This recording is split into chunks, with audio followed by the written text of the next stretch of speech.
السلام علیکم. Today's with Fatima میں خوش آمدید. یہ ویڈیو ماہ شعبان سے متعلق ہے کہ ماہ شعبان کا مہینہ کیوں اتنا اہمیت کا حامل ہے، اس کی فضیلت کیا ہے، احکامات کیا ہیں اور سنت کے مطابق اس کا کیا طریقہ کار ہے، کیا احکامات ہیں. شعبان ایک مہینہ ہے. اسے شعبان اس لیے کہا جاتا ہے کہ اس ماہ میں عرب پانی تلاش کرنے کے لیے نکلتے تھے، اور ایک قول یہ بھی ہے کہ وہ جنگوں میں نکلتے تھے، اور ایک قول یہ بھی ہے کہ اس مہینے کو رجب اور رمضان کے مابین ہونے کی وجہ سے، درمیان میں ہونے کی وجہ سے شعبان کہا جاتا ہے.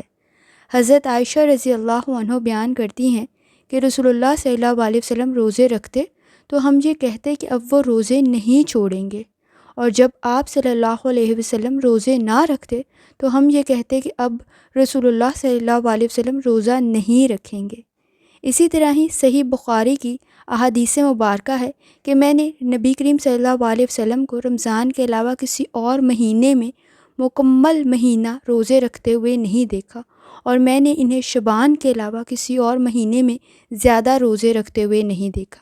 اسی طرح ہی مسلم شریف کی ایک روایت میں ہے کہ نبی کریم صلی اللہ علیہ وسلم شعبان کے مہینے میں تقریباً سارا مہینہ ہی روزے رکھا کرتے تھے. تو صحیح بخاری اور صحیح مسلم سے معلوم ہوتا ہے کہ شعبان کی اہمیت کیوں ہے. آپ صلی اللہ علیہ وسلم نے اسے اپنا مہینہ قرار دیا ہے جس میں آپ عبادات کیا کرتے تھے، اور ان عبادات کی نسبت سے یہ رمضان کے مہینے کے ساتھ بھی ایک تعلق ہے، ایک لنک ہے کہ اس میں بھی مسلمانوں نے روزے رکھنے ہیں، اس میں بھی عبادت کرنی ہے، تو ایک طریقہ کار سیٹ ہو جائے، روٹین سیٹ ہو جائے. اسی طرح ہی سنن ابی داؤد کی احادیث مبارکہ ہے. حضرت عائشہ رضی اللہ عنہ فرماتی ہیں کہ رسول اللہ صلی اللہ علیہ وسلم نے شعبان میں سب سے زیادہ روزے رکھنا پسند فرماتے تھے، اور پھر اسے رمضان کے ساتھ ملا لیتے تھے. شعبان کے مہینے میں ایک یہ بھی اشارہ ہے کہ جب دو عظیم مہینے یعنی رجب اور رمضان آگے پیچھے آئیں تو لوگ اس سے چھوڑ کر غفلت برتنے لگے، اور پھر بہت سے لوگوں کا خیال یہ ہے کہ رجب کے روزے شعبان میں روزے رکھنے سے افضل ہیں، اس لیے کہ رجب حرمت والا مہینہ تھا. حالانکہ معاملہ اس سے بالکل مختلف ہے. جس طرح رجب کے مہینے کی اہمیت ہے، اسی طرح ہی شعبان کے مہینے کی بھی اہمیت ہے. لیکن اس مہینے میں بھی کی جانے والی عبادات روزے نفلی روزے ہی کہلاتے ہیں، وہ فرض نہیں ہیں، اور نفل جو ہوتے ہیں وہ پوشیدہ ہوتے ہیں، چھپانا ہوتا ہے، اور چھپانا ہی افضل ہوتا ہے. اور روزہ اس کا تو تعلق ہی اللہ کے ساتھ ہوتا ہے، بندے کا تعلق اس کے رب کے ساتھ ہوتا ہے. یہ ایک راز کا تعلق ہوتا ہے جس میں انسان جو ہے وہ اپنے رب کی رضا کے لیے روزہ رکھتا ہے، اور یہ ایک نفلی عبادت ہے. اس مہینے کی تیاری ہے جس مہینے میں 30 دن کے روزے رکھنے ہیں، جس میں 30 دن اپنے نفس پہ کنٹرول کرنا ہے اور عبادات سر انجام دینی ہے. اس مہینے کی اہمیت اس وجہ سے بھی ہے کہ آپ صلی اللہ علیہ وسلم اس مہینے میں عبادات کیا کرتے تھے، اور صحیح بخاری صحیح مسلم احادیث میں یہ بات واضح ہوتی ہے.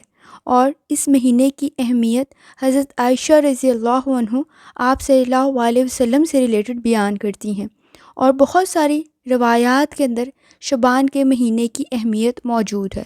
تو جتنی استطاعت رکھتے ہوں لازمی صدقہ خیرات کریں، عبادات کریں، نفلی روزے رکھیں، اللہ کا ذکر اذکار کریں، تلاوت قرآن پاک کریں، اور ترجمہ لازمی پڑھیں، اور ساتھ ساتھ جتنی توفیق ہو نیک اعمال کریں. کوشش کریں استغفار پڑھیں، آیت الکرسی پڑھیں، 4 کل پڑھیں، اور صلاۃ التسبیح پڑھیں. جو عبادات کر سکتے ہیں لازمی کریں. کلمہ طیبہ کا ورد کریں، اور نیک اعمال کے لیے کوئی خاص دن مقرر نہیں ہے کہ صرف اسی دن ہی کیا جائے. مومن کے لیے ہر دن ہی اہمیت کا حامل ہوتا ہے. ہر وہ توبہ جو دل سے کی جاتی ہے وہ قبول ہوتی ہے، نیت کا ٹھیک ہونا ضروری ہوتا ہے. تو جو نیکی کا عمل کریں ساتھ ساتھ سب کو اپنی دعاؤں میں یاد رکھیں. پوری امت مسلمہ کے لیے دعا کریں، اللہ سب پر آسانی فرمائے، اور انہیں بھی اپنی دعاؤں میں نہ بھولیں جو ہمارے ساتھ موجود نہیں. اللہ ان کے لیے آخرت کی منزلیں آسان فرمائے اور جنت میں اعلیٰ مقام عطا فرمائے۔